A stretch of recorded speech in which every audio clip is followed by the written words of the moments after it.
अंगत पंगत संगत सर्वच गंमत जम्मत। काल या चित्रपटात अमिताभ बच्चन यांचा जेलमध्ये संवाद आहे। हम वहीं जहां खडे हो जाते वहां से लाईन सुरू हो जाती है। अगदी तसेच ठाकरेंनी कधी लाईन पाहिली नाही किंवा लाईनमध्ये उभे राहिले नाहीत। ते जेथे पण उभे राहतात लाईन तेथून सुरू होते। राहुल गांधी यांच्या घरी ठाकरेंना जेवणासाठी बोलावले होते। महफिल किंवा सभा नक्कीच नव्हती।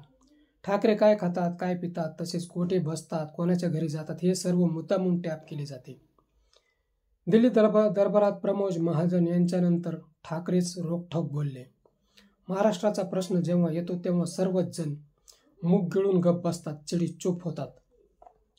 शिवरायांवर राज्यपाल बोलले, शरदराव पवार व उद्धव ठाकरेंवर भाजपाचे वाचाळवीर नेहमी बरळतात, पण दिल्लीत मात्र सगळेच मानाखाली घालतात।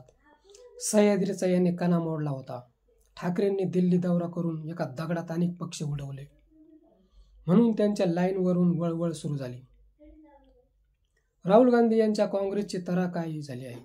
कोणाचा पायपूस कोणात राहिला नाही। तेथे ठाकरेंना लाईनमध्ये उभे राहण्याची गरज काय? ठाकरेमुळे काँग्रेस राष्ट्रवादीला महाराष्ट्रात तरी संजीवनी मिळाली आहे हे सर्व विसरून सुरू पारंब्याचा खेळ खेळत आहेत।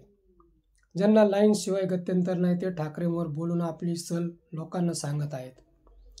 गंमत जम्मतच म्हटले पाहिजे। मित्र, हा व्हिडिओ कसा वाटला ते कमेंट बॉक्समध्ये सांगा व ॲक्शन मराठी चॅनलला सबस्क्राईब करा।